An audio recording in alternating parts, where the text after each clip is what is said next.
In 2020, a team of physicists proved something that sounds like it should not be provable. Two separate observers, each one following the rules of quantum mechanics correctly and carefully, can end up recording two different facts about the same event, and neither one of them is wrong. Not because someone made an error. The mathematics itself says both versions of events are equally real. That result was not science fiction. It was published, peer-reviewed, and repeated. And it is only one entry in a much longer list of experiments that quietly undermine some of the most basic assumptions we make about how reality works. Most of the time, the world behaves the way you expect it to. Objects fall when you drop them. A room goes dark when you switch off the light. Effects follow causes in a straight line, one direction, no exceptions. That is the physics of everyday life, and for centuries it was also the physics of science. Isaac Newton described motion with equations that worked whether you were tracking a cannonball or a planet. 2 centuries later, Einstein rebuilt the picture with relativity, warping space and time itself, but the underlying logic stayed intact. A cause happens, then an effect follows. Nothing is fundamentally uncertain. If you knew everything about a system, you could predict its future with complete precision. Then physicists turned their instruments toward the smallest pieces of matter, atoms, electrons, photons, and the old logic stopped working. It was not simply that the equations became more complicated. It was that even with perfect information about a system, certain outcomes could not be predicted at all, only assigned a probability. A particle did not have a single, fixed position waiting to be discovered. It existed as a spread of possibilities until something forced it to settle into one outcome. Quantum mechanics was built to handle exactly this kind of uncertainty, and it turned out to be spectacularly successful. It underlies the transistor in your phone, the laser in a supermarket scanner, the imaging in an MRI machine, and the timing systems in GPS satellites. Without it, almost none of modern technology would exist. But there is a strange gap at the center of the theory. Quantum mechanics tells you, with extraordinary accuracy, what a particle will probably do. It does not tell you what a particle actually is, or why nature bothers with probability instead of certainty in the first place. When physicists have tried to fill in that gap, tried to explain what is really happening underneath the equations, they keep running into contradictions. Situations where two conclusions that both seem to follow logically from the same theory cannot both be true. These are not clever riddles invented to entertain undergraduates. They are structural cracks in our best description of nature, and they have been sitting there, unresolved, for the better part of a century. It helps to be precise about what the word paradox means here, because in everyday language, a paradox is often just a fun twist, a riddle with a clever answer waiting at the end. That is not what is happening in quantum physics. When physicists use the word paradox, they usually mean something closer to a warning light on a dashboard. It signals that two parts of a theory, both individually well tested, are pulling in incompatible directions. Nobody is confused about the mathematics. The equations are not in dispute. What is in dispute is what those equations are telling us about the actual structure of the universe. Consider how measurement works in this framework. Before you observe a quantum system, it can exist in a combination of multiple states at once, a condition physicists call superposition. An electron can behave as if it is in two places, or spinning in two opposite directions, simultaneously. The moment someone measures it, that spread of possibilities resolves into a single, definite outcome. Practically speaking, this is fine. Experiments confirm it works exactly as predicted, over and over. But the theory never specifies what actually counts as a measurement. Does it require a human being watching a screen, a machine registering a click, Does the universe somehow know the difference between an interaction that counts and one that does not? Quantum mechanics gives you the probabilities but stays silent on the mechanism. And that silence is where the paradoxes live. Some of the strangest experiments in the history of physics show particles behaving as though they choose a path only once someone checks. Others show systems whose final outcome seems to depend on a decision made after the experiment is technically finished. These are not speculative thought experiments dreamed up in a philosophy seminar. They are real, repeatable laboratory results, and every physicist who works with them walks away a little more unsettled, because the results challenge foundational assumptions about time, cause, and effect that most of us never think to question, compounding the problem. There is no single agreed-upon interpretation of what quantum mechanics is actually describing. One school of thought treats the wave function, the mathematical object encoding all those possibilities, as nothing more than a bookkeeping tool, a way of tracking what we know rather than what exists.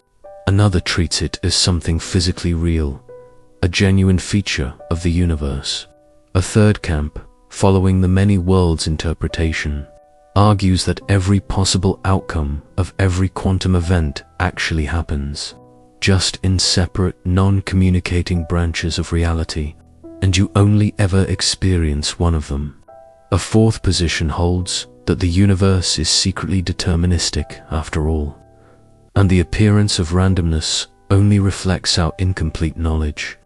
And a smaller but persistent group of physicists has floated the idea that consciousness itself plays some role in collapsing possibility into a single outcome, a claim treated with deep suspicion by most of the field, but never entirely dismissed either. The founders of quantum theory were themselves uneasy about what they had built. Richard Feynman, one of the sharpest minds ever to work on the subject, once said flatly that nobody understands quantum mechanics. Niels Bohr, who helped construct its earliest interpretation, remarked that anyone who is not shocked by quantum theory has not really understood it. Roger Penrose has been blunter still, describing the theory as making no sense on its own terms, even while acknowledging its predictive power. Einstein, who helped invent parts of quantum theory and later became one of its fiercest critics, warned that, if certain of its stranger implications were correct, it would mark something like an endpoint for physics as he understood it. Erwin Schrödinger, whose own wave equation sits at the mathematical heart of the field, once said he wished he had never had anything to do with it. These were not amateurs voicing confusion. These were people who built the theory and still could not make peace with what it seemed to be telling them, that discomfort has never gone away. And it is not simply an academic curiosity. It points to something concrete about the limits of human understanding, or possibly about the actual structure of reality. When a paradox shows up in a scientific theory, it usually means the theory is either incomplete or that we are interpreting it through the wrong conceptual lens entirely. Historically, paradoxes have not been dead ends. They have been doorways. Confusion over the orbit of Mercury helped point Einstein toward general relativity.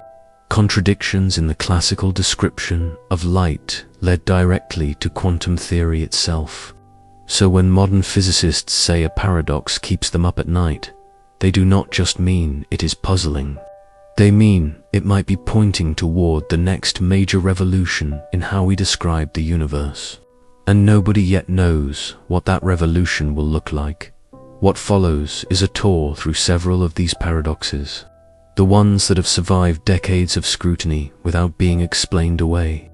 Each one attacks a different assumption we take for granted: the flow of time, the existence of a single shared reality, the separateness of objects from their properties, even the boundary between physics and personal experience. None of them has a tidy resolution. That is precisely why they matter. Start with light itself, because that is where quantum weirdness was first noticed. and where one of its strangest variations still plays out in laboratories today. Fire a single photon, a particle of light, at a barrier with two narrow openings, and let it travel onward to a screen. If nothing tracks which opening the photon passed through, something remarkable happens on the screen over time. Instead of two clusters of light lining up with the two openings, an interference pattern appears, alternating bands of brightness and darkness, the signature of a wave overlapping with itself. The photon behaves as though it traveled through both openings simultaneously, the way ripples from two stones dropped in a pond overlap and reinforce or cancel each other. Now, place a detector at one of the openings, just to check which path the photon actually used. The interference pattern vanishes immediately. The photon starts behaving like an ordinary particle, committing to a single path, landing in one of two simple clusters instead of the intricate banded pattern. Simply gathering information about the photon's route seems to force it into single, definite behavior, collapsing whatever wave-like character it had a moment earlier. This experiment, first demonstrated in various forms across the 20th century, is famous enough that most people encounter a version of it in a basic physics class. Far fewer people encounter its stranger cousin, an experiment physicists sometimes describe as measurement's evil twin. Instead of deciding whether to check the photon's path before it reaches the screen, you delay that decision until after the photon has already struck the screen and left its mark. The photon lands, its position is recorded, and only afterward do you decide whether to preserve or erase the information about which path it took. Here is the part that unsettles even seasoned physicists. If the path information is erased after the photon has already hit the screen, the interference pattern reappears in the data, as though the photon had traveled both paths after all. If the path information is kept, that same reappearing pattern disappears from the dataset. The individual photons themselves do not move once they land. Nothing is physically altered on the screen after the fact, but when the results are sorted according to whether the which path information was erased or retained, two entirely different statistical patterns emerge from the exact same physical process. And the deciding factor is a choice made after the photon already completed its journey. This design, often called the delayed choice quantum eraser, was first proposed conceptually by the physicist John Wheeler and later realized in laboratory form using entangled photon pairs by researchers including Marlon Scully. It has since been repeated many times with different materials and configurations, and the results consistently match the strange prediction. The presence or absence of path information, decided after the photon has already arrived, determines whether wave-like or particle-like statistics show up when the data is analyzed. The obvious question is whether this breaks causality outright, whether a later choice is somehow reaching backward in time to alter an earlier event. It is important to be precise here, because the experiment does not allow anyone to send a signal into the past. You cannot use this setup to warn your past self about anything, or to influence an outcome that has not been decided yet in any usable way. The reordering of the pattern only becomes visible when you gather a large number of results and sort them retroactively according to how each measurement was handled. There is no way to extract a message from a single event, and no way to use the setup to transmit information faster than light or earlier than the initial event. So conventional causality survives, technically, but the discomfort remains, because something about how we later choose to treat the data changes what pattern the data reveals. Even though the events themselves are supposedly locked in the past, physicists have proposed a range of explanations, none of them fully satisfying. Some argue the photon simply does not have a fixed history until the moment we ask a definite question about it. meaning the past is not fully written until an experiment closes the loop. Others suggest the wave function retains every possibility until the final interaction occurs, whenever that interaction happens to be, and that our instinct to draw a hard boundary between past and present is misleading. A few interpretations go further, suggesting time itself might not be a strict, one-directional sequence at the fundamental level, that past, present, and future could be different cross-sections of one interconnected structure rather than separate, sealed-off stages. There is no consensus among physicists about which of these pictures is correct. What they do agree on is that something about our intuitive picture of a fixed, unchangeable past does not survive contact with this experiment to feel how strange this really is. Imagine a basketball sailing through a hoop. You watch it go in. Later, you decide whether or not you actually paid attention while it happened.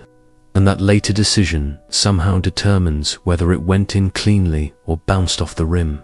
In the classical world governed by Newton's laws, that scenario is absurd on its face. In the quantum world, something functionally similar to that scenario is real, repeatable, and mathematically well understood. Even if nobody agrees on what it means, the deeper implication is about the nature of observation itself. In this experiment, looking is not a passive act of reading out information that already exists. It appears to be an active ingredient in deciding which version of events becomes locked into the data. That reframes the entire relationship between an observer and the system being observed, and it sets up the next, even more disorienting paradox. One that asks, what happens when the observer is not a detector at all, but another person entirely? Most physics experiments quietly assume there is exactly one shared reality that everyone eventually agrees on. If something happens, it happens for every observer. And once a measurement is made, any two people checking the result will report the same thing. The Wigner's friend paradox exists specifically to question that assumption, and it does so by asking a simple-sounding question with unsettling consequences. What if two observers examine the exact same event and walk away with genuinely different, equally valid accounts of what occurred? The physicist Eugene Wigner proposed the original version of this thought experiment in 1961. It borrows the structure of the earlier Schrödinger's cat scenario but adds a crucial twist by placing a person, rather than an animal, inside the sealed environment. Picture a colleague, call her Wigner's friend, working alone inside a sealed laboratory. Inside that lab sits a quantum system prepared in a superposition. Perhaps a particle that is simultaneously spin up and spin down until measured. The friend performs a careful, correct measurement and gets one definite result, say spin up. From her perspective, standing inside the lab, the matter is settled. The superposition has collapsed. There is a single fact of the matter, and she knows what it is. Now, step outside the lab and consider Wigner himself, waiting in the hallway, who has not yet learned the result of his friend's measurement. From his vantage point, nothing prevents him from treating the entire laboratory, including his friend and everything she interacted with, as one large quantum system still governed by the rules of superposition. He has not opened the door. He has not looked at any readout. As far as the equations describing his knowledge are concerned, the lab, the equipment, and his friend together remain in a combined state, representing both possible outcomes at once. In effect, Wigner's model of the situation says his friend has both seen spin up and seen spin down, in a kind of entangled superposition of her own experiences. Because he has no information yet that would break that symmetry, both descriptions are internally consistent. The friend, standing inside the lab, genuinely has one definite memory of one definite outcome. Wigner, standing outside, is equally justified by the rules of quantum theory in describing the entire lab as an unresolved superposition. Neither of them has made a mistake. Yet they are describing two incompatible pictures of the same physical situation, one with a single settled fact and one without any settled fact at all. The paradox is not really about who has more information. It cuts deeper into a question about what has actually happened, independent of who is asking. For a long stretch of the 20th century, this remained a pure thought experiment, dismissed by some as an amusing puzzle with no practical stakes. Since nobody could actually place a human being into a controlled quantum superposition, that changed once physicists realized they could build simplified stand-ins for the friend, using photons and detectors to play the role of an observer performing a measurement inside a sealed system. In 2019, a study published in the journal Nature Communications demonstrated a scaled-down version of exactly this scenario. Under carefully engineered conditions, two separate observation setups, each behaving like a miniature version of Wigner and his friend, produced measurement records that genuinely disagreed, not because of noise or error, but because the theory predicts that disagreement as a feature rather than a flaw. A follow-up theoretical result published the following year, developed by researchers including Kaslov, Bruckner, along with a related independent proof by Daniela Frochiger and Renato Renner, went further still. Their analysis showed that if you accept three seemingly reasonable assumptions at once, that quantum theory applies universally to any physical system, including entire laboratories, that observed outcomes are genuinely single and definite, and that separate observers who compare notes should agree, then the mathematics collapses into contradiction. At least one of those three intuitive assumptions has to be abandoned, and physicists are still arguing about which one should go. This pushes the conversation into unfamiliar territory. In classical physics, if two witnesses disagree about an event, ordinary logic says at least one of them made a mistake, missed a detail, or quantum mechanics, at least under several of its leading interpretations, does not guarantee that safety net. The Wigner's friend paradox suggests reality itself may be observer relative in a much stronger sense than simply differing points of view or incomplete information. It suggests the actual physical facts on the ground can differ depending on who or what is doing the observing. Several interpretations attempt to soften the blow. The many worlds interpretation offers one escape route. Under that view, every measurement causes reality to branch into separate, non-interacting versions, one for every possible outcome. The friend collapses her personal branch into spin-up. Wigner, still outside, is entangled with an unopened superposition containing both branches until he interacts with the result himself, at which point he too settles into one particular branch. Both observers are correct, but they are correct in different, non-communicating branches of a larger multiverse, which is why their accounts never fully align until the branches are compared directly. A different family of interpretations, grouped loosely under the label relational quantum mechanics, argues that quantum states are never absolute in the first place. They only make sense relative to a specific observer. Under this view, there is no universal, observer-independent fact about the particle's spin, only facts relative to whichever system is doing the observing. That approach avoids saying reality splits into multiple worlds, but it pays for that by giving up the idea of one single, shared, observer-independent reality altogether, a concession many physicists find almost as uncomfortable as the paradox. It is meant to solve but push this thought experiment outside the laboratory, and the implications become almost dizzying. Imagine two witnesses to an ordinary event, say the flip of a coin. Under most interpretations of physics, if one sees heads and the other sees tails, someone is simply wrong. The Wigner's friend result forces us to at least entertain the possibility that under the right, carefully engineered quantum conditions, Two observers really could walk away with different facts about the same event, each one correct within their own frame of reference, not because either lied or blundered, but because the underlying structure of quantum theory permits a genuine fork in what counts as real. What makes this particular paradox so difficult to sit with is the complete absence of a clean resolution. It is not a matter of insufficient cleverness. The mathematics of quantum theory, applied rigorously and honestly, allows this kind of disagreement to exist as a formal possibility, and nobody has found a loophole that removes it without sacrificing some other assumption most physicists consider nearly sacred.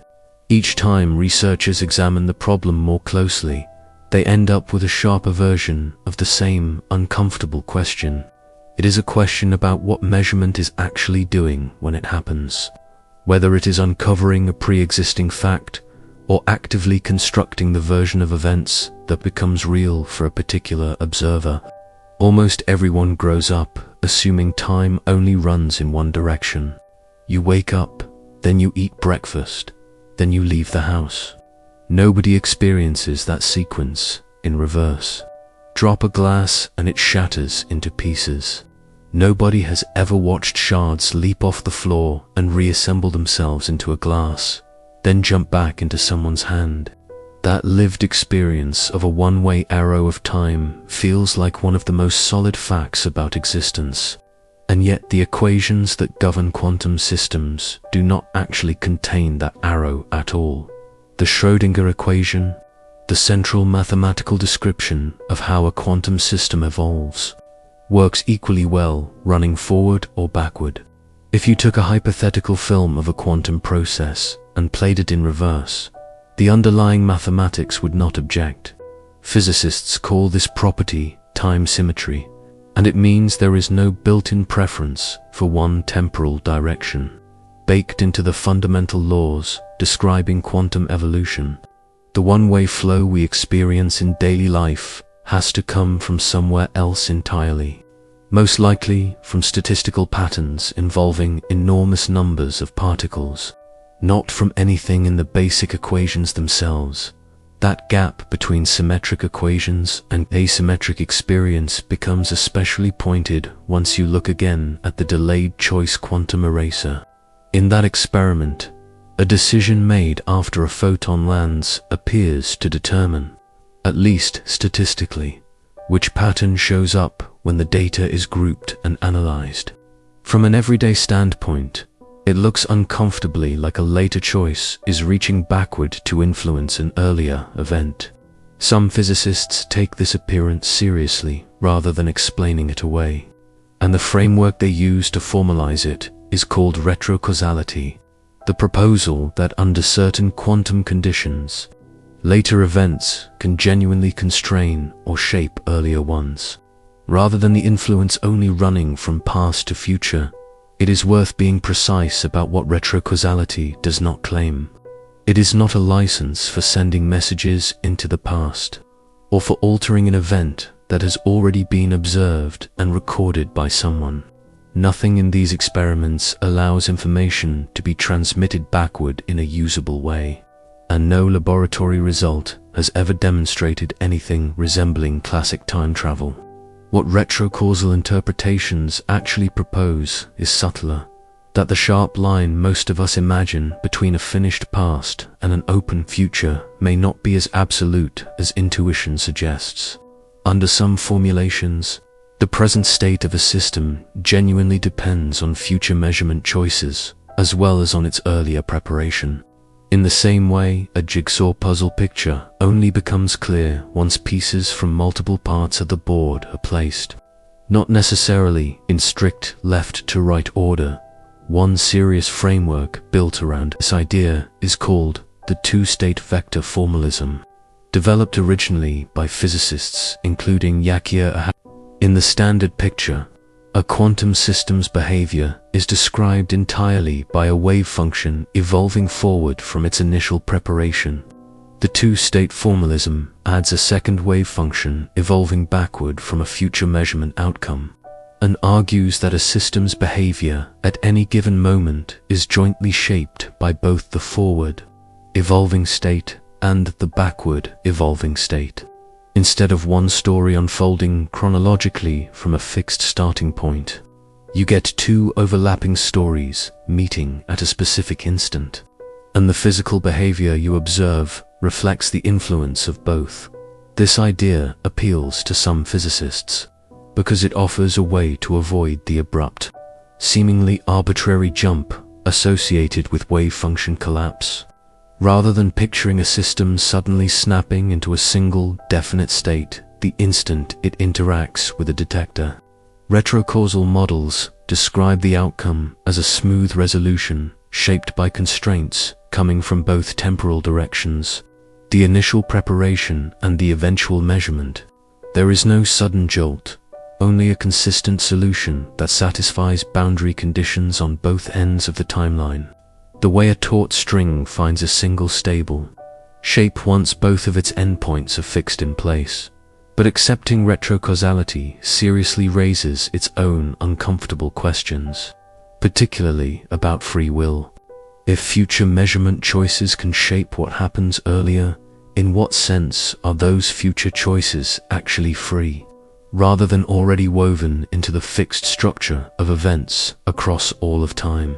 This line of thinking connects naturally to another idea popular among certain theoretical physicists, sometimes called the block universe. Under this view, time does not flow at all in any fundamental sense. Past, present, and future coexist as different regions of one unchanging four-dimensional structure, similar to how north, south, east, and west all exist simultaneously within a single map, rather than being generated one direction at a time. What we experience as the passage of time would then be less like movement through a changing landscape and more like awareness sliding across a fixed structure that was, in some sense, always complete. Some physicists find that picture strangely comforting, a kind of permanence to every moment ever lived.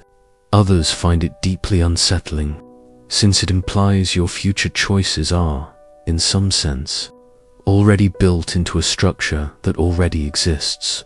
What keeps retrocausal models on the table, rather than being dismissed outright, is that they do not break the mathematics of quantum theory. Several research groups have shown that treating certain quantum experiments as though future events genuinely help shape past behavior produces the same correct experimental predictions as more conventional interpretations. And in some cases, the retrocausal picture actually simplifies the underlying explanation. That said, retrocausality remains a minority position.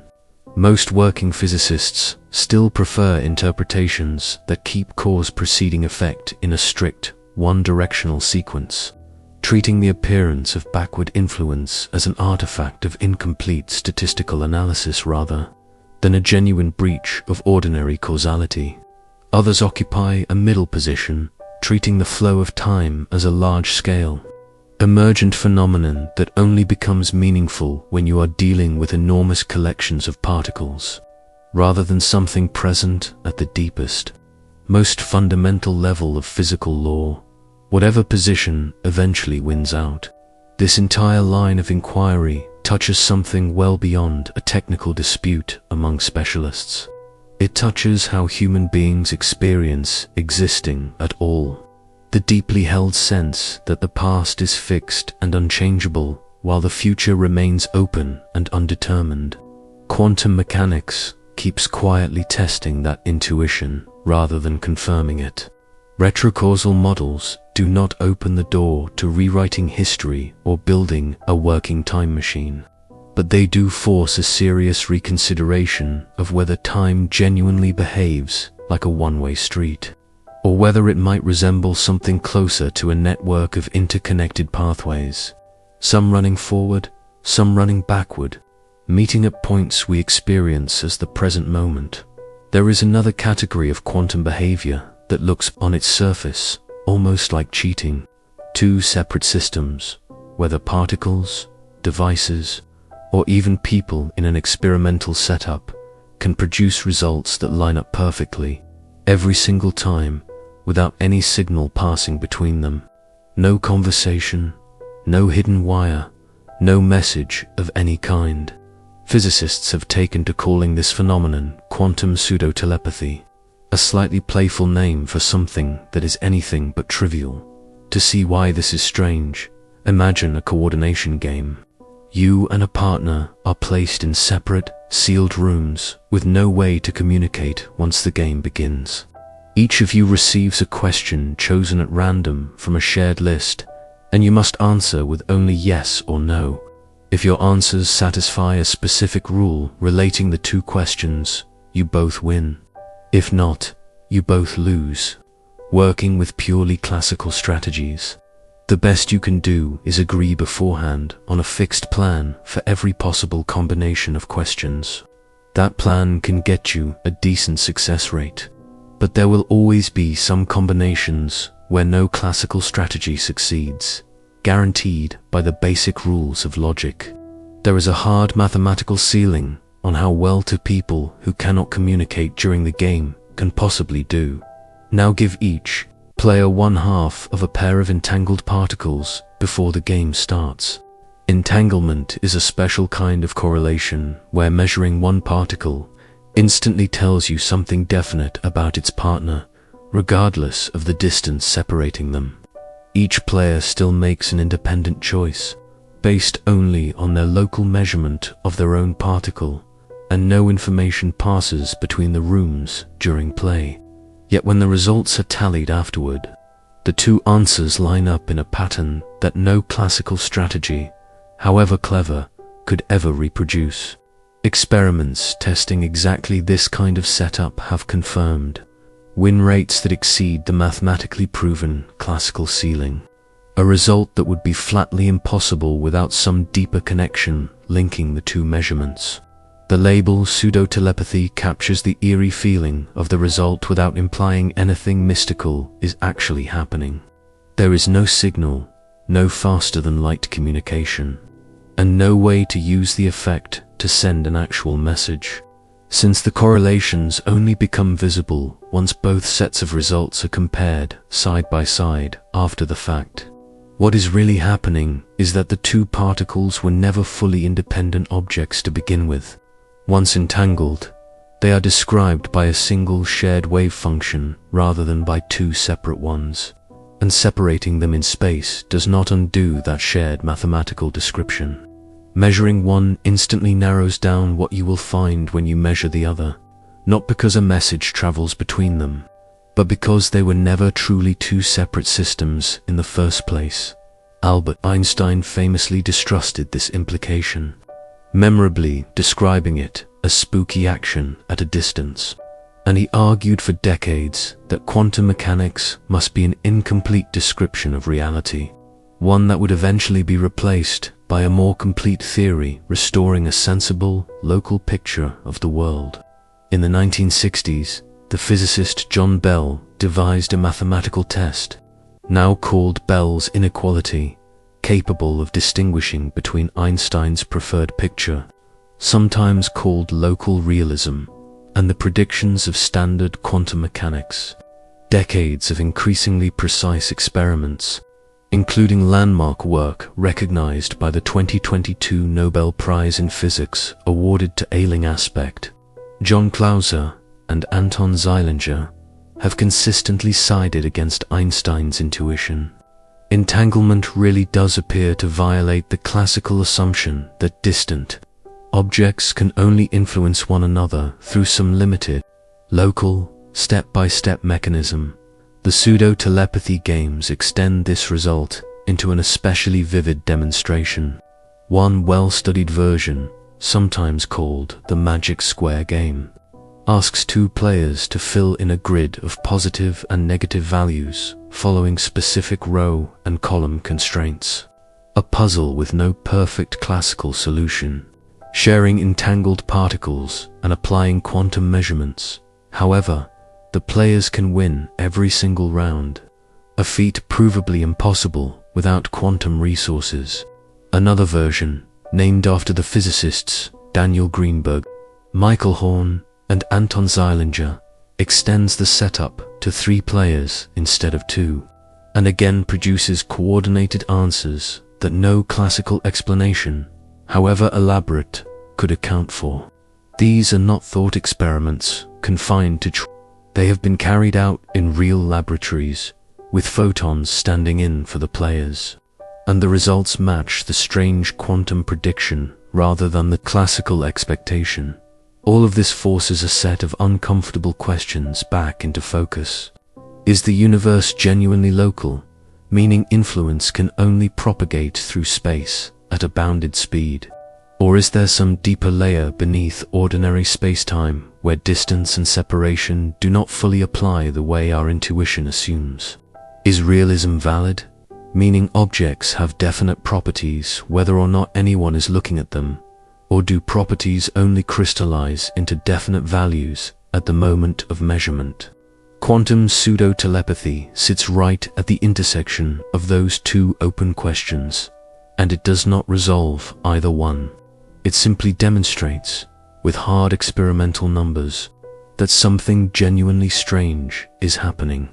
Something that blurs the boundary between separate and connected far more than ordinary intuition allows. Different physicists explain the effect in different ways. Some argue the universe is fundamentally non-local at some deep level, meaning distant events genuinely can be linked without any signal traveling between them in the conventional sense. Others argue entanglement reflects a form of shared information not fundamentally bound by ordinary spatial separation, treating space itself as potentially less fundamental than it appears. A smaller group argues that the entire framework of thinking in terms of separate objects with independent properties needs to be abandoned altogether in favor of some deeper, currently unknown description. Whichever explanation eventually wins out, the demonstrated fact remains plain and repeatable. 2 separated systems, unable to exchange any signal during an experiment, can produce results correlated far beyond what classical physics allows, simply by measuring quantum particles in the right configuration. It looks like telepathy. It is not telepathy. It is quantum mechanics, and it raises a genuinely open question about what else in the universe might be linked in ways that remain invisible to ordinary observation. Some quantum experiments sound almost like jokes until you look closely at the actual data. Imagine watching a cat walk down a hallway, except the body travels one direction while its grin drifts off in a completely different direction, fully detached from the animal it belongs to.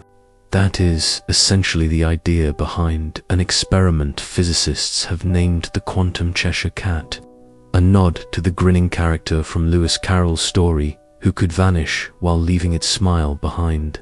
The experiment is real, the particles involved are real, and the results appear to separate a particle from one of its own defining properties. In classical physics, an object's properties travel with it as a matter of course. Move a spinning top from one table to another and its spin obviously goes wherever the top goes. Position and rotational motion are treated as facts about the same single object, never as separable pieces that could end up somewhere else. Quantum mechanics complicates that assumption. In this particular experiment, researchers used neutrons, particles that carry both a position, which path they travel through, an apparatus, and a property called spin, an intrinsic quantum feature that determines how the particle interacts with magnetic fields, unrelated to any literal physical rotation despite the borrowed name. The setup relies on a device called an interferometer, which splits a single neutron's path into 2 possible routes, creating a fork. The particle can, in a quantum sense, travel down both branches of at once, remaining in superposition until a measurement forces a definite outcome. That much is standard quantum behavior, already strange but well established since the early days of the field. The genuinely startling part comes from how the experiment is arranged. Researchers, including a team led by Yuji Hasegawa, that published results in Nature Communications in 2014, engineered the setup so they could measure the neutron's position along one arm of the interferometer while separately measuring its spin along the other arm. The resulting data indicated that the neutron's position was overwhelmingly associated with one arm, while its spin was overwhelmingly associated with the other, as though the particle traveled down one path, while the property defining its magnetic behavior traveled down a different path entirely. Taken at face value, that should not be possible. In ordinary, classical language, that is equivalent to separating an object from its own mass, or peeling heat away from a flame while the flame itself goes somewhere else. Yet the experimental results, built from a technique called weak measurement, which gathers subtle statistical information about a quantum system without fully collapsing its superposition, consistently pointed toward exactly this kind of separation. Weak measurement lets researchers gather soft, probabilistic hints about a system's behavior instead of forcing it into one single, sharply defined outcome. Collect enough of these gentle measurements across many repeated trials, and a coherent statistical picture emerges, one in which the particle itself appears to have gone one way while its defining property appears to have gone another. This is treated as a genuine paradox not because physicists cannot describe it mathematically, since the underlying quantum formalism handles the situation without any internal contradiction, but because the result violates deeply held intuitions about what it even means for something to be an object. If a particle's identifying properties can, under the right conditions, become statistically separated from the particle carrying them, then what exactly counts as the particle in the first place? Is a neutron best understood as a solid, localized thing traveling through space? Or is it more accurate to describe it as a bundle of quantum properties that can, in specific engineered circumstances, drift apart from one another and later recombine?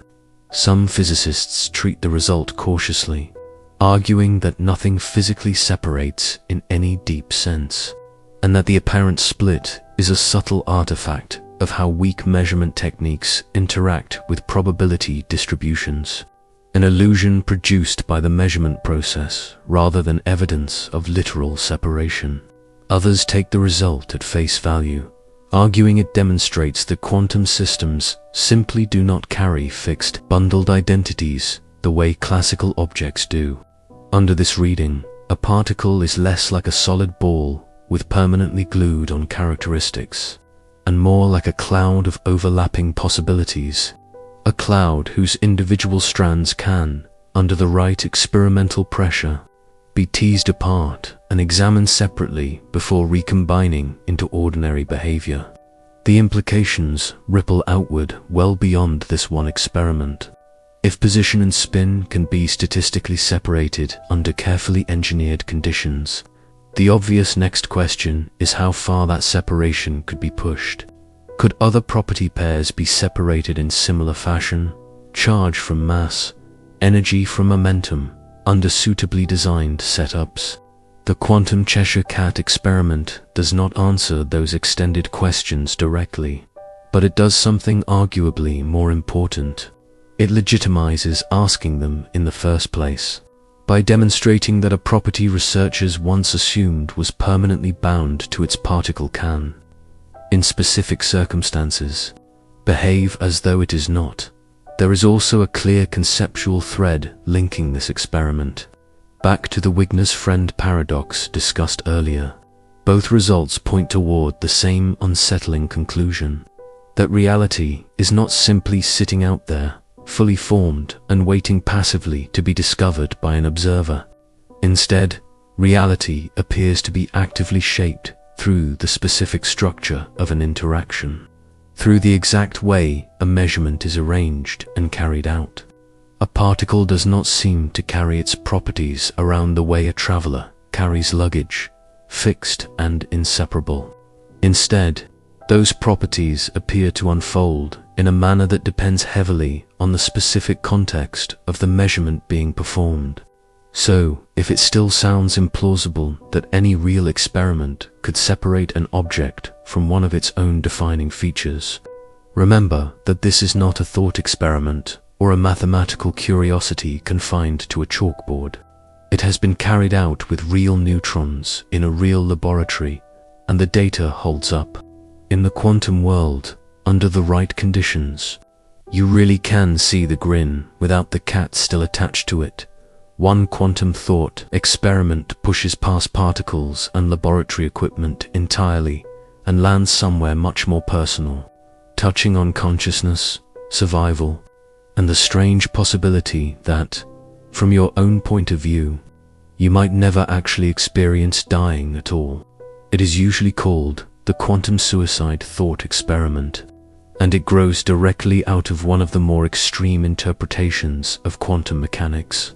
The many worlds picture mentioned earlier in connection with Wigner's friend, the many worlds interpretation, first proposed by the physicist Hugh Everett in the 1950s, rests on a deceptively simple premise. Every time a quantum event produces multiple possible outcomes, reality does not settle on just one of them. Instead, the universe branches, and every possible outcome plays out in full, each one in its own separate, non-communicating version of reality. Rather than a single wave function collapsing down to one result, the wave function keeps evolving smoothly, splitting the world into a growing number of parallel branches, and you, as an observer, simply experience whichever branch you happen to be attached to. Now, imagine a device wired to a genuinely random quantum trigger, something like a mechanism with an even 50% chance of firing based on the measured spin of a single particle, connected to an outcome with two sharply different possibilities. Place a volunteer alone in a sealed room with this device, with no outside observer able to interfere or intervene, and have them trigger it repeatedly. Under the many worlds picture, each trial splits reality into two full branches, one where the harmful outcome occurs and one where it does not. Run the trial many times in a row, and from any outside observer's perspective, the overwhelming majority of branches end badly for the volunteer, while a vanishingly small fraction of branches allow them to keep surviving trial after trial. Here is the strange twist that gives the thought experiment its name and its unsettling reputation. From the first-person perspective of the person actually running the trials, their continuous stream of awareness can only ever exist within branches where they survive to have another thought, because a branch where their awareness ends is, by definition, not a branch they can experience continuing from. However improbable it becomes across many repeated trials, there is always some branch, however thin, in which they are still there, still conscious, still able to press the button one more time. This has led some who take the many worlds interpretation seriously to describe a corresponding notion, sometimes called quantum immortality. The idea that a person's subjective experience necessarily continues only along the surviving branches, no matter how statistically unlikely those branches become in aggregate. It is important to be precise about what this thought experiment is not claiming. It is not suggesting that ordinary human beings become physically invincible in any everyday sense, and it is absolutely not a recommendation to attempt anything reckless in the real world. Viewed from outside, in the overwhelming majority of branches, the volunteer does not survive the experiment, and that is exactly what any external observer, a bystander outside the sealed room, would witness in the vast majority of trials.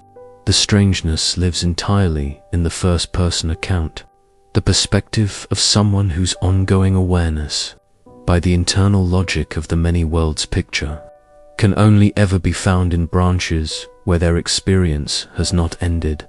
That distinction cuts to the heart of why physicists and philosophers alike find this thought experiment genuinely difficult to dismiss, even though nobody proposes actually testing it. What exactly determines which branch a given stream of consciousness ends up attached to? Out of billions of branching copies produced by ordinary quantum events happening constantly all around us, you do not experience all of those copies simultaneously. You experience exactly one continuous thread built from your particular memories and your particular sequence of thoughts. That means survival, in this specific thought experiment, does not translate into living forever within the version of events that everyone else around you witnesses. It means your own inner thread of experience persists specifically because it is defined as continuing only along whichever branch keeps it going. Once you sit with that implication for a moment, it stops sounding like comforting news.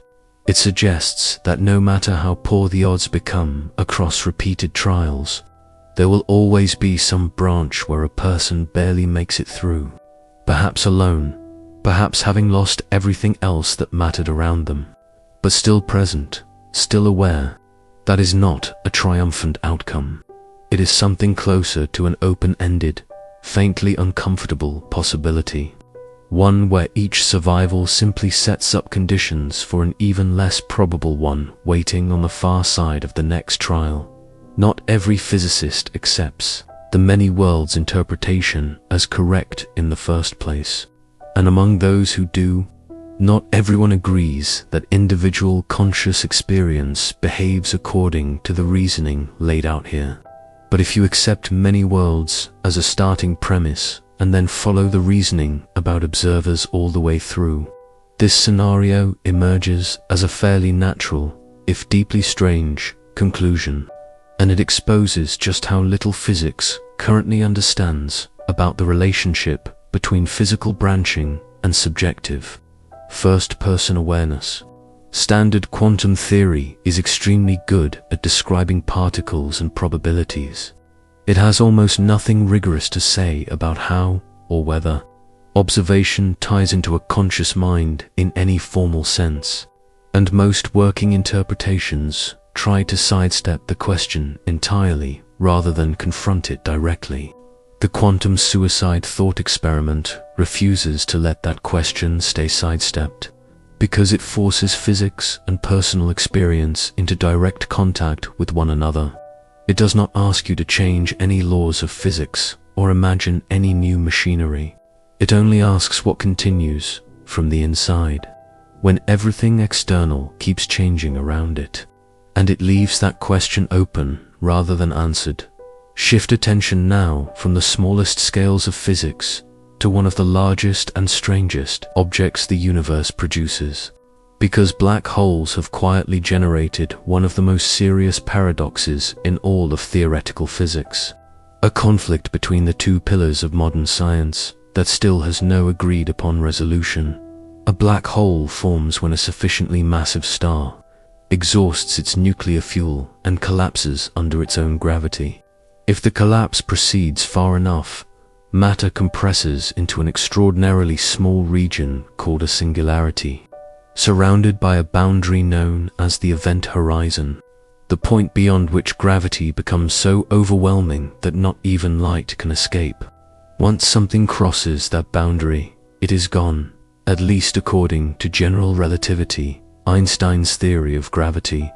That theory treats black holes as remarkably simple objects from the outside, fully described using just 3 numbers: mass, electric charge, and rotational spin.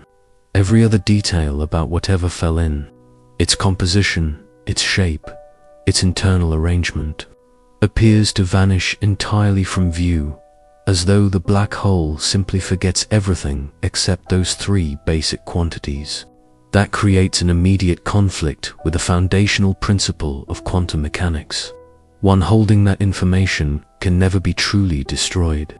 When something happens to a quantum system, the information describing its exact state may become scrambled and spread out in complicated ways, but it is never supposed to disappear outright. This is not an incidental detail. It is deeply tied to how probability functions within quantum theory. If information could genuinely vanish, the mathematics underlying predictability itself would break down, and physicists would lose the ability to trace outcomes backward through a physical process with any consistency. So general relativity says information falling into a black hole effectively disappears, while quantum mechanics insists information can never actually be destroyed. Something in that combination has to give. The situation grew even stranger in the 1970s, when the physicist Stephen Hawking demonstrated that black holes are not perfectly black after all. Due to quantum effects occurring near the event horizon, black holes slowly emit a faint stream of radiation, now called Hawking radiation. Over an immense span of time, this radiation causes a black hole to gradually lose mass, and given enough time, a black hole should eventually evaporate away entirely. The trouble is that Hawking's original calculations described this radiation as essentially random, carrying no encoded information whatsoever about whatever originally fell into the black hole. If that description is completely accurate, and the black hole eventually evaporates away to nothing, the information that fell in seems to have vanished for good, in direct violation of quantum theory's insistence that information cannot be destroyed. This is not a minor technical detail buried in an obscure corner of physics. It represents a genuine, fundamental collision between general relativity, which explains gravity and describes the large-scale structure of the universe with remarkable success, and quantum mechanics, which explains the behavior of particles and forces at the smaller scales with equally remarkable success.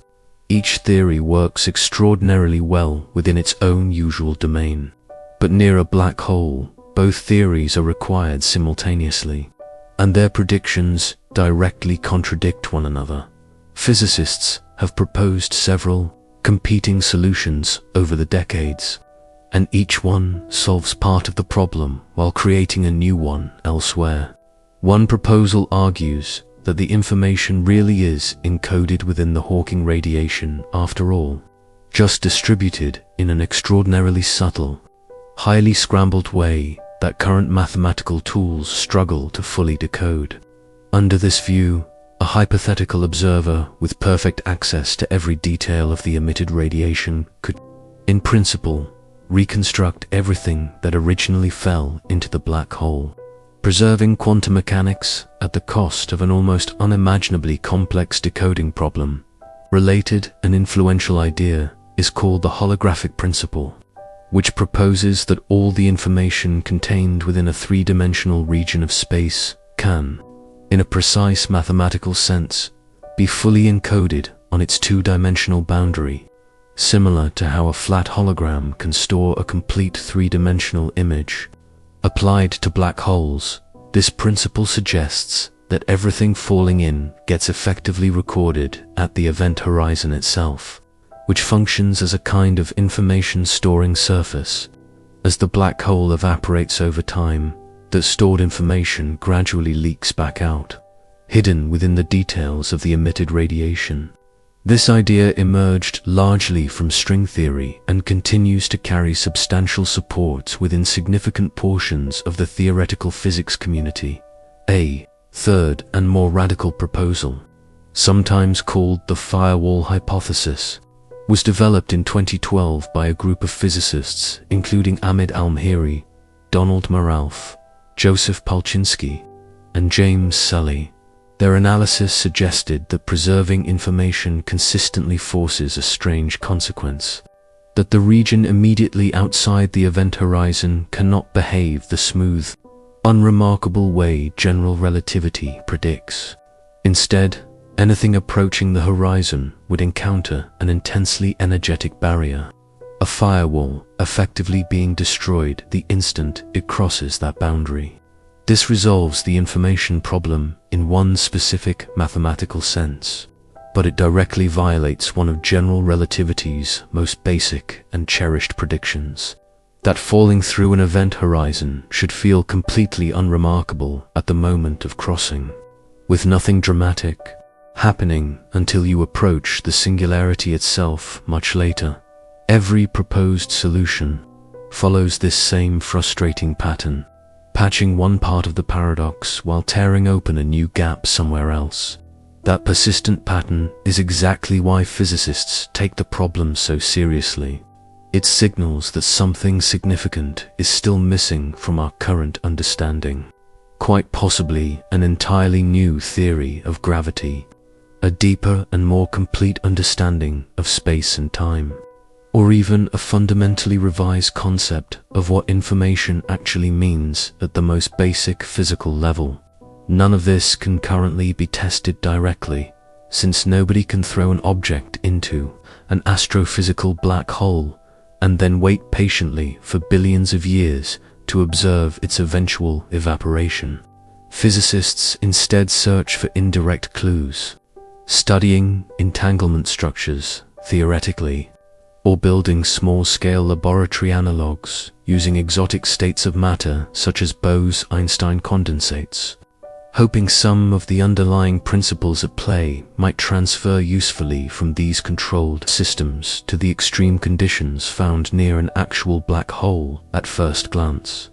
The black hole information paradox might look like a fairly narrow, specialized puzzle.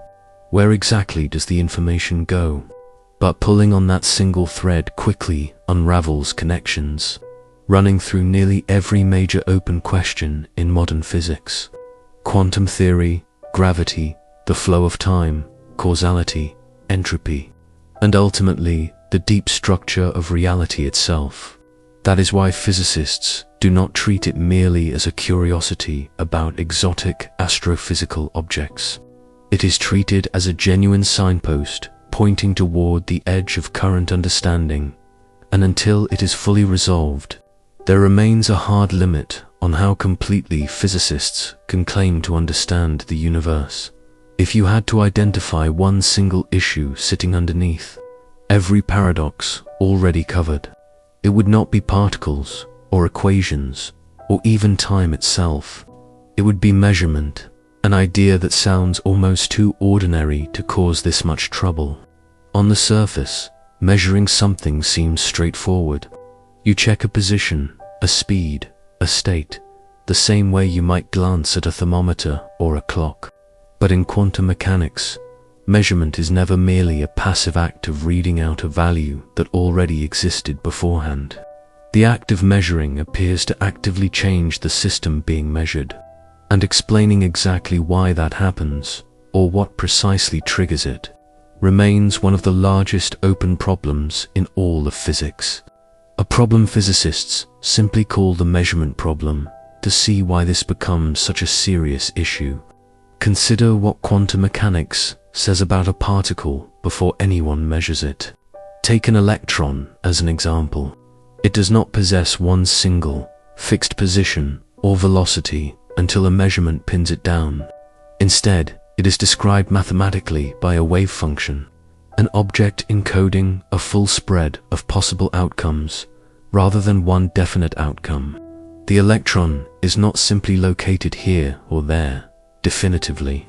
It exists across a genuine combination of multiple possibilities simultaneously, the condition known as superposition. Then, the instant a measurement takes place, checking the electron's position, for instance, that entire spread of possibilities collapses down into one single, sharply defined result. You do not observe a probability cloud. You observe one specific outcome, as though the particle had abruptly chosen a definite state the moment it was examined, rather than having already possessed that state all along, hidden from view but fixed in advance. The genuinely difficult part is that the theory never actually specifies how, or precisely why, that collapse occurs. The mathematics tells you the probability of each possible outcome and describes exactly how the wave function evolves smoothly over time between measurements. It says nothing at all about the specific mechanism that triggers the sudden transition from a smooth spread of possibilities into one abrupt, concrete outcome. That gap sits at the exact center of the measurement problem. What precisely counts as a measurement in the first place? What is it, specifically, that causes a quantum system to snap into a single outcome rather than remaining in superposition indefinitely? There is no rule embedded directly within the equations themselves that clearly marks this transition. In everyday laboratory language, physicists simply say the detector or the observer measured the system. But that phrase conveniently sidesteps the actual question. Does a machine registering a signal genuinely count on its own, without any person ever checking the readout? Does it require a conscious mind actively taking note of the result? Or is the very idea of collapse potentially not a real physical event at all? Perhaps merely a convenient illusion that appears once a quantum system becomes tangled up with something larger and more complicated than itself. Physicists have developed several competing interpretations attempting to answer this, and none of them commands universal agreement across the field. The Copenhagen interpretation, historically the most widely taught version, holds that quantum systems genuinely lack definite properties until they are observed, and that measurement is precisely what causes the collapse into a definite state. Yet even this interpretation, despite being the default taught in most introductory courses, never actually specifies exactly what physically qualifies as an observation sufficient to trigger that collapse, leaving the core mechanism essentially undefined. The many worlds interpretation, discussed earlier in connection with both Wigner's friend and the quantum suicide thought experiment, sidesteps the collapse question entirely by denying that any collapse actually happens. Instead, every possible outcome is realized fully, each one branching off into its own separate, non-interacting version of reality. And what we experience as measurement is simply the specific moment our own particular thread of experience splits off along one branch rather than another. This still leaves an open question about what specifically determines which branch a given observer ends up experiencing, and why any single outcome ever feels definite and singular from the inside, given that every outcome is, in some sense, equally real somewhere within the larger branching structure. A separate approach, called focuses less on collapse itself and more on how a quantum system interacts with its surrounding environment. As a quantum object interacts with countless surrounding particles, air molecules, light, or anything else nearby, it rapidly loses its distinctly quantum interference properties and starts behaving, for all practical purposes, like an ordinary classical object. Under this framework, the surrounding environment itself effectively performs the measurement, without requiring a human observer or even a dedicated laboratory detector at all. Decoherence has proven extraordinarily useful for explaining why we never observe macroscopic, everyday objects sitting visibly in superposition, but it does not fully resolve the underlying puzzle either, since it explains why interference effects disappear from view without explaining why one specific, particular outcome becomes the one that actually feels real to an observer. Yet another family of proposals, sometimes grouped together as objective collapse theories, argues that wave function collapse is not triggered by measurement or observation at all, but is instead a genuine physical process occurring spontaneously, roughly comparable to radioactive decay happening on its own, regardless of whether anyone is watching. Under these models, sufficiently large and complex systems simply cannot remain in superposition indefinitely and will eventually collapse spontaneously, entirely on their own, independent of any external interaction. Nobody has yet directly observed this proposed spontaneous collapse mechanism occurring in a controlled experiment, and the precise physical process supposedly responsible for it remains speculative and largely untested. Finally, a smaller but persistent group of physicists and philosophers has floated the idea that consciousness itself might play a genuinely necessary role, that a quantum system only truly collapses once it is registered by a conscious observing mind rather than by any purely physical detector alone. This position remains one of the most heavily criticized within the physics community, frequently dismissed as unfalsifiable or overly philosophical, yet it continues resurfacing periodically, precisely because nobody has produced a fully satisfying alternative explanation for why reality appears to become definite specifically at the moment of observation, regardless of which interpretation you find most persuasive. The underlying problem does not go away.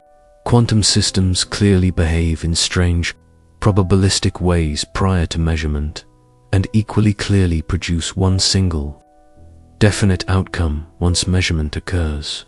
Yet nothing in the standard formalism cleanly explains what transforms one condition into the other. This matters well beyond a narrow technical dispute among physics specialists, because it directly touches the definition of reality itself. Does the world exist independently, complete with fixed properties, entirely regardless of whether anyone happens to be looking at it? Or is reality better understood as an ongoing process, something that only becomes fully definite once an observation actually takes place? In classical physics, the observer sits comfortably outside the system being studied, examining a star or a gas cloud without altering it in any meaningful way. In quantum mechanics, that clean separation between observer and observed collapses, because the very act of interacting with a system appears to change what that system fundamentally is. That single fact quietly undermines the traditional scientific assumption of a fully neutral, uninvolved observer, and it is precisely why so many physicists suspect quantum mechanics, despite its extraordinary predictive success, remains an incomplete description of the deeper reality it is meant to capture. None of these paradoxes are simply sitting untouched, waiting patiently for someone to solve them on paper. Across multiple areas of physics, active experimental programs are chipping away at these questions using tools that did not exist even 2 decades ago. And some of the most interesting progress is coming from an unexpected direction. Quantum computers, originally built for entirely different purposes, because quantum computers manipulate individual qubits with an extraordinary degree of precise, programmable control, researchers have realized they can use these machines to simulate scaled-down versions of thought experiments, like Wigner's friend, directly, rather than only reasoning about them abstractly on paper. By encoding one qubit to represent the observed system and additional qubits to represent the friend and the outside observer, physicists can programmatically recreate the logical structure of the paradox and directly test which of the underlying assumptions actually breaks down under careful, repeated experimentation. Several research groups have already published results along these lines, using small-scale quantum processors to test versions of the Frotchiger-Renner argument, and the resulting data continues to support the unsettling conclusion that observers operating under seemingly reasonable assumptions really can end up with conflicting, yet individually correct, accounts of the same underlying event. A separate and rapidly advancing research effort focuses on pushing quantum superposition to increasingly large physical scales, testing exactly where, if anywhere, the boundary lies between the quantum world of individual particles and the familiar classical world of everyday objects. Early interference experiments were performed with individual electrons and photons. Later experiments successfully demonstrated interference using entire atoms, then small molecules. More recent work led by researchers including Marcus Arndt and his collaborators, has pushed this frontier further still, successfully demonstrating quantum interference using large, complex organic molecules containing many thousands of atomic mass units, remarkably close in scale to what many people would intuitively consider a genuinely macroscopic, everyday-sized object rather than a simple elementary particle. Separately, teams working with optically levitated tiny glass or silica spheres suspended and cooled using finely tuned laser light have successfully placed these considerably larger objects into measurable quantum superposition states, edging the demonstrated boundary of quantum behavior steadily closer to the macroscopic, visible scale of ordinary experience. Why does this particular line of research matter for the paradoxes already discussed? Because the measurement problem, at its very core, is a question about where and why the ordinary quantum rules seem to stop applying and familiar classical behavior takes over instead.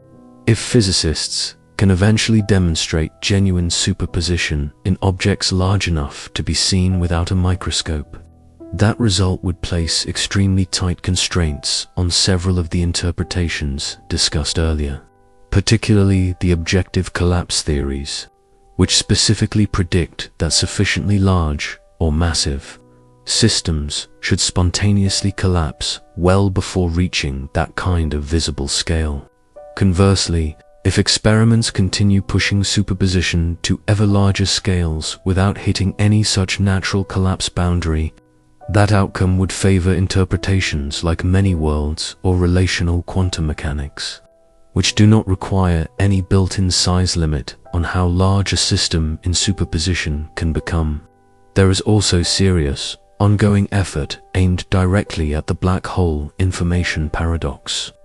Even though nobody can experimentally test an actual astrophysical black hole in any direct way, theoretical physicists working at the intersection of string theory and quantum information have spent the past decade and a half developing increasingly precise mathematical tools for tracking how information moves and gets encoded within an evaporating black hole, producing results, sometimes referred to as the island formula, that suggests information really can be recovered from Hawking radiation in a mathematically consistent way, without requiring anything as physically dramatic as the earlier proposed firewall.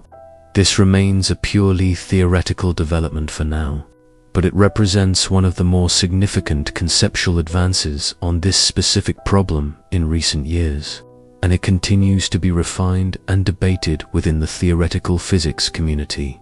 Meanwhile, on the experimental side, physicists have built laboratory analog systems, small-scale setups using sound waves in specially engineered fluids, or exotic quantum gases cooled to temperatures near absolute zero, specifically designed to mimic certain mathematical features of an event horizon without requiring any actual astrophysical black hole. These analog systems have successfully demonstrated a laboratory version of Hawking radiation predicted decades earlier. Work carried out by researchers including Jeff Steinhauer using cooled atomic condensates configured to simulate a sonic event horizon. While these analog experiments cannot fully resolve the underlying information paradox on their own, since they do not involve genuine gravity in the way an actual black hole does, they do provide valuable indirect evidence supporting several of Hawking's original theoretical predictions, and they continue refining physicists' confidence in exactly which parts of the underlying theoretical framework are most likely correct. None of this ongoing research has produced a final, settled answer to any of the paradoxes already discussed. What it has done is transform questions that once seemed permanently confined to philosophical debate and armchair speculation into questions that can now be probed directly, incrementally, using real experimental data gathered under carefully controlled conditions. That represents genuine scientific progress, even without a tidy, complete resolution waiting at the end of it. If you find this kind of progress interesting, following how these experiments continue to develop over the coming years is worth doing, and taking a moment to like or subscribe to whichever channel or source you found this explanation through helps that kind of careful, evidence-based coverage of foundational physics keep reaching more people who are curious about exactly this sort of question. Step back now and look at everything covered so far as a single connected picture, rather than a list of separate curiosities, because a clear pattern emerges once you do. Each paradox singles out a different piece of common sense and quietly dismantles it. The delayed choice quantum eraser undermines the assumption that the past is fixed and finished the moment it happens. Wigner's friend undermines the assumption that there is exactly one shared, observer, independent version of events. Retrocausal models undermine the assumption that cause must always precede effect in a strict, unbroken sequence. Quantum pseudo-telepathy and entanglement undermine the assumption that separate objects are ever truly, fully independent of one another once they interact. The Quantum Cheshire Cat undermines the assumption that an object and its defining properties are permanently bundled together as one indivisible unit. Quantum suicide undermines the comfortable assumption that physical branching and personal first-person experience are simple, well-understood partners, rather than a genuinely open scientific question. The black hole information paradox undermines the assumption that our two most successful physical theories, quantum mechanics and general relativity, actually fit together into one seamless, unified description of nature. And underlying every single one of these results sits the measurement problem, the still unresolved question of what specifically transforms open possibility into one settled, definite fact. None of this means quantum mechanics is broken, or that physicists have somehow gotten the theory wrong. Quite the opposite.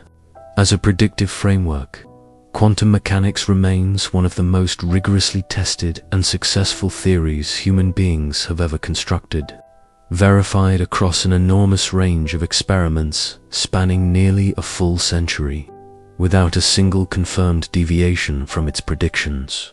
What these paradoxes reveal is not a flaw in the mathematics.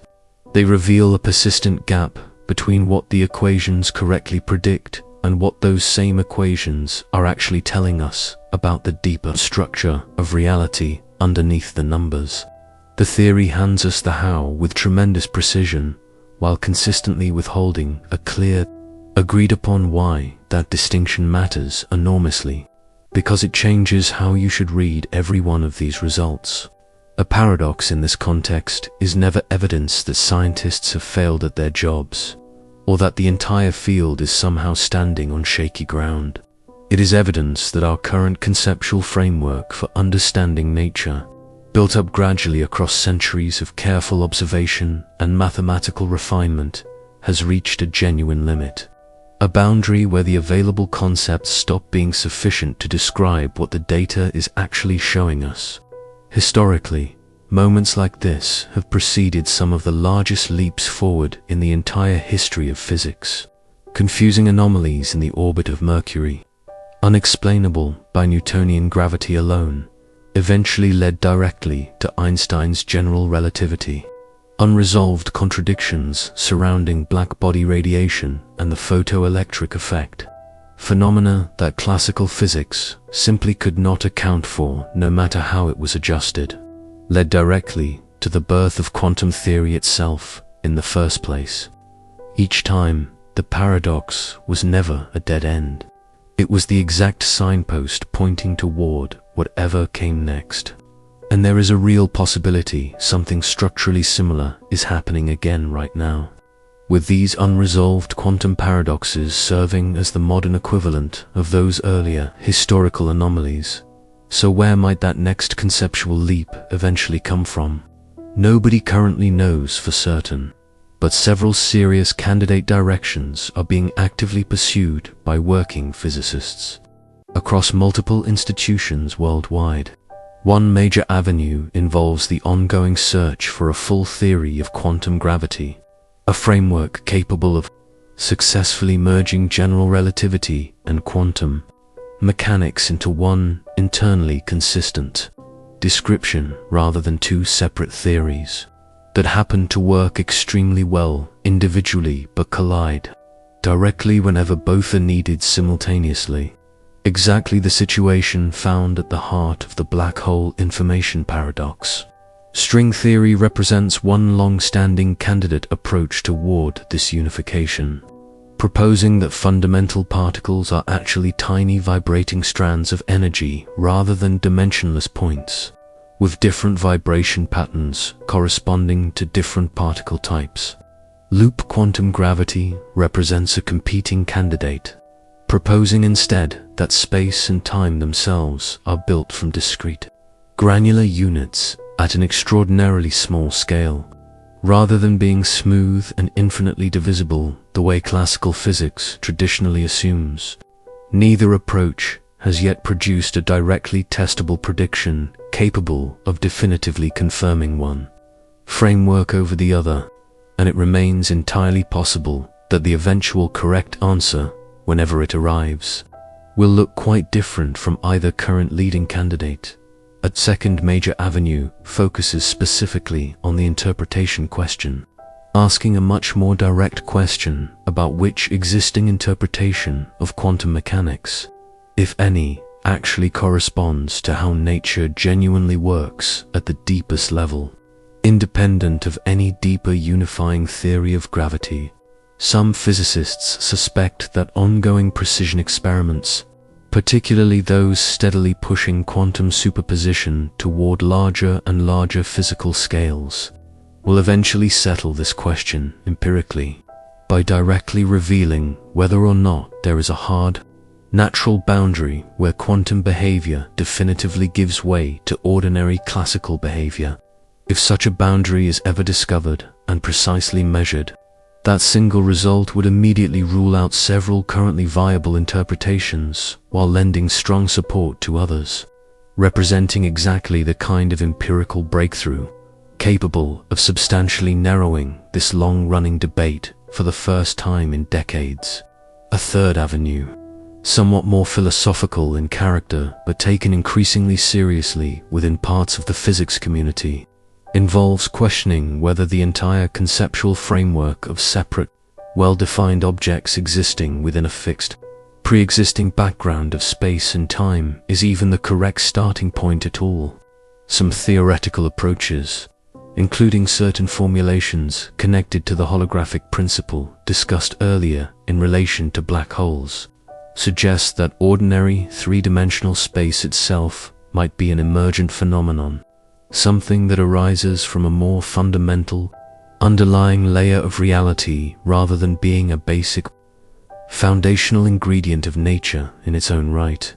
If that turns out to be correct, then many of the paradoxes already discussed, particularly those involving entanglement and non-locality, might eventually be reframed not as puzzling anomalies within an otherwise sensible spatial picture, but as natural, expected consequences of a deeper reality where ordinary space and distance were never quite as fundamental as they intuitively appear from within our everyday experience of the world.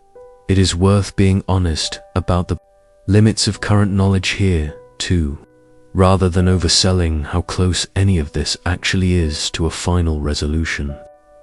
None of these three research directions has produced anything resembling a complete, broadly accepted answer yet, and it remains entirely possible that today's leading candidate theories will eventually be replaced by an entirely different framework nobody has fully articulated yet.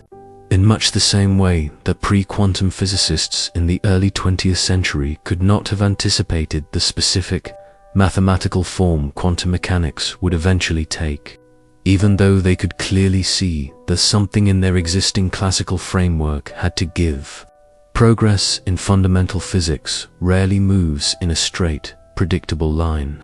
It tends to move through long stretches of careful, incremental, experimental work, punctuated occasionally by sudden conceptual breakthroughs that reorganize the entire existing picture almost overnight. What can be said with real confidence is that these particular paradoxes are not going away on their own, and they are not simply going to be explained away through some minor technical adjustment to the existing mathematics. Each one has already survived decades of intense scrutiny from extremely capable physicists, specifically looking for a way to dissolve it. And each one has instead grown sharper and more precisely defined with every additional round of experimental testing, rather than fading quietly into an easy resolution the way many initially promising anomalies in the history of science eventually do. That persistence, more than anything else, is exactly why these problems continue occupying so much serious attention within the physics community, and why they remain such fertile, actively productive territory for new graduate students and established senior researchers alike. There is also a broader, quieter implication running underneath all of this technical detail, one that extends well past physics departments and research laboratories into a much more basic question about what it actually means to understand something, and about the proper relationship between an observer and the world that observer is trying to study. Classical science was built around a comforting, workable assumption that the universe exists independently of anyone examining it, behaving according to fixed laws whether or not a human being happens to be paying attention at any given moment. Quantum mechanics keeps gently, persistently testing that assumption rather than simply confirming it outright.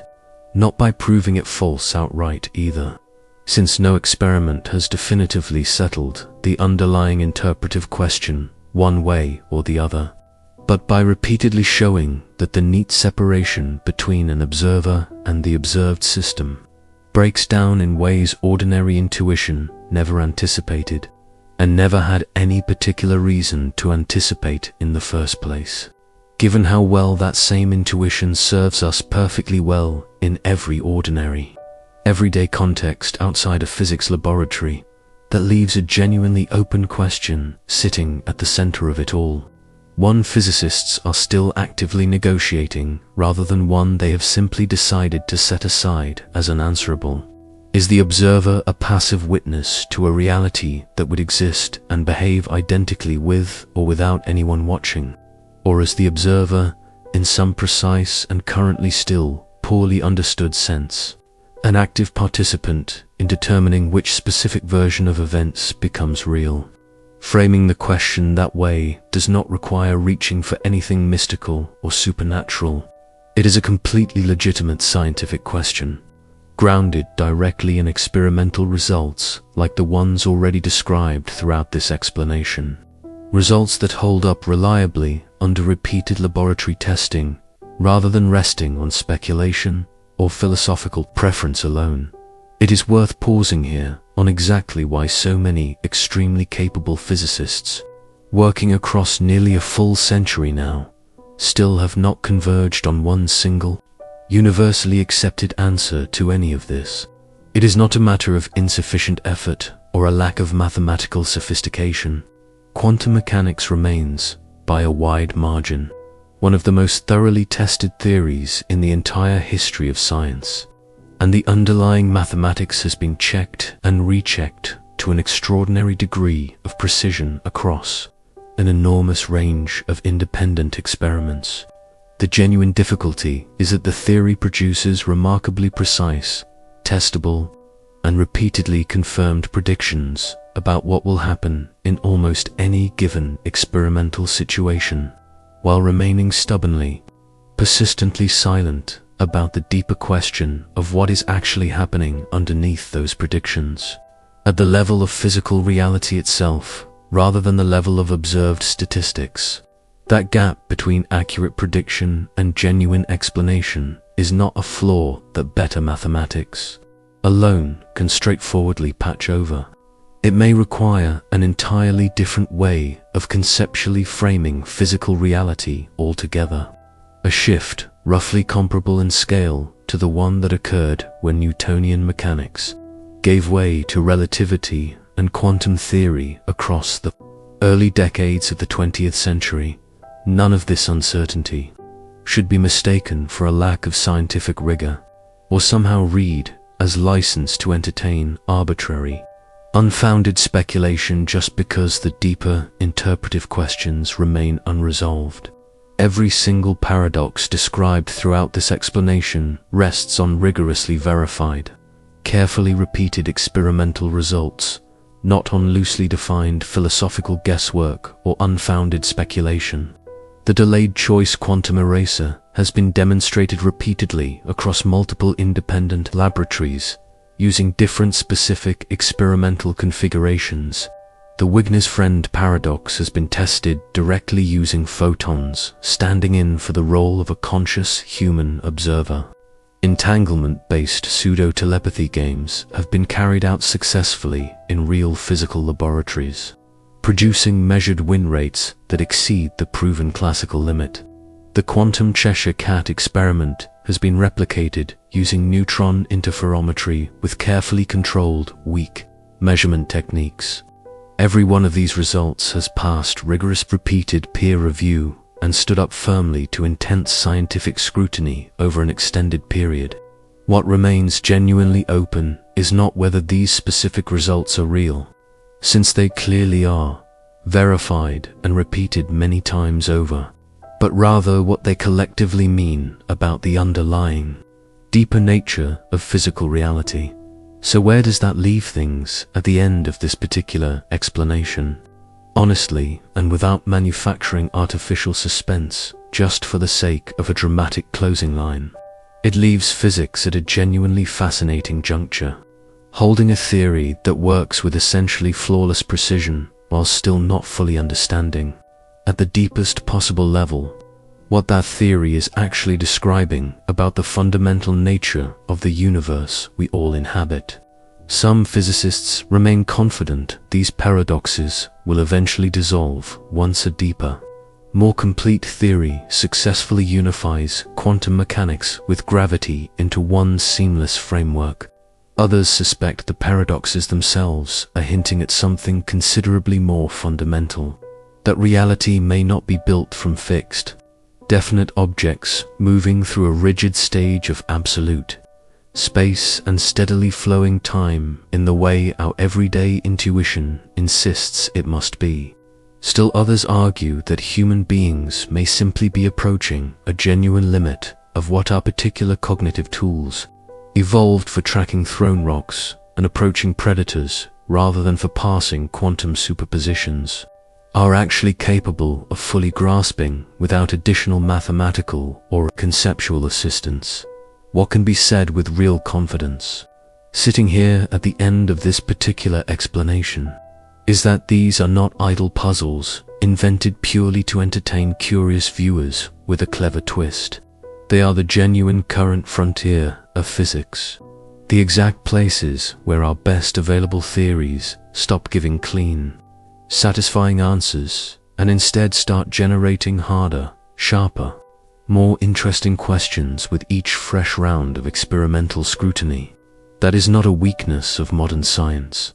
It is precisely how meaningful scientific progress has always worked throughout its entire history, moving forward not despite its unresolved paradoxes but specifically because of them, using each one as a guide pointing toward exactly where the next genuine breakthrough is most likely waiting to be found. The honest, grounded way to end this is not with a final answer, because there isn't one yet, but with a clear sense of exactly where the boundary of current understanding sits, and why so many physicists keep returning to precisely this boundary again and again. Reality, at its smallest and strangest scales, still has not finished revealing what it actually is. Every serious experiment addressed here, from delayed choice photons to entangled neutrons to evaporating black holes, keeps pointing toward the same underlying message: rather than towards separate, unrelated conclusions.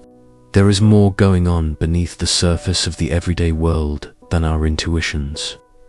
Built up gradually across an ordinary human lifetime spent handling ordinary familiar objects, were ever designed to anticipate.